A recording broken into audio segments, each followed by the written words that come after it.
प्राचीन गंगा के पवित्र तट पर संध्या की धुंध के बीच वेदांत नाम का एक साधक गहन ध्यान में लीन था। उसके मन में एक प्रश्न बार बार गूंज रहा था। देवताओं के हाथों में धारण किया गया वह त्रिशूल, क्या वह केवल एक शस्त्र है या उससे कहीं अधिक गूढ़ रहस्य? यह जिज्ञासा उसे एक ऐसी दिव्य यात्रा की ओर ले गई जहां सत्य और चेतना एक दूसरे से मिलने वाले थे। अचानक हिमालय की बर्फीली चोटियों के बीच महादेव शिव प्रकट हुए। उनके हाथ में एक शक्तिशाली त्रिशूल था जिससे डमरू बंधा हुआ था। शिव ने गंभीर स्वर में कहा, पुत्र, मेरा त्रिशूल इच्छा, क्रिया और ज्ञान का संगम है। यह केवल प्रहार नहीं करता, यह जीव के अहंकार को भेद कर उसकी सोई हुई चेतना को जागृत करता है। त्रिशूल की 3 नोकें सत, रज और तम तीनों गुणों के संतुलन को दर्शाती हैं। जब शिव त्रिशूल उठाते हैं तो वह स्वर्ग, पृथ्वी और पाताल तीनों लोकों के अज्ञान और मोह को भस्म कर सकता है। यह विनाश अंत नहीं होता बल्कि नए और शुद्ध सत्य का आरंभ होता है। शिव अंतर्ध्यान हुए और तभी क्षीर सागर की अनंत गहराइयों से भगवान विष्णु प्रकट हुए। उनके हाथ में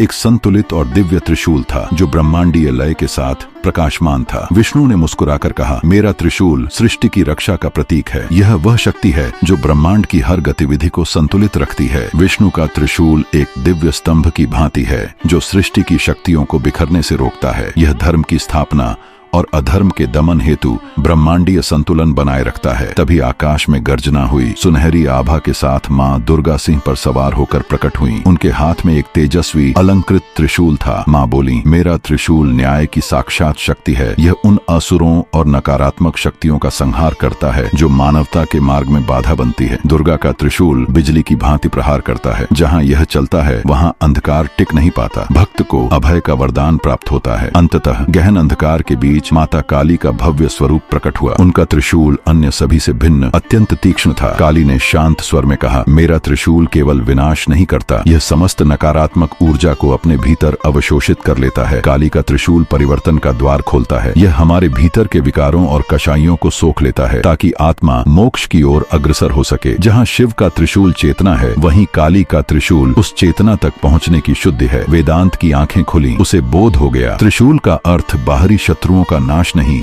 बल्कि अपने भीतर की बुराइयों का अंत है। अगर आपको लगता है कि असली युद्ध बाहर नहीं हमारे भीतर है तो इस वीडियो को शेयर करो और ऐसी ही गूढ़ रहस्यमयी पौराणिक कथाओं के लिए पौराणिक ज्ञान को अभी सब्सक्राइब करो।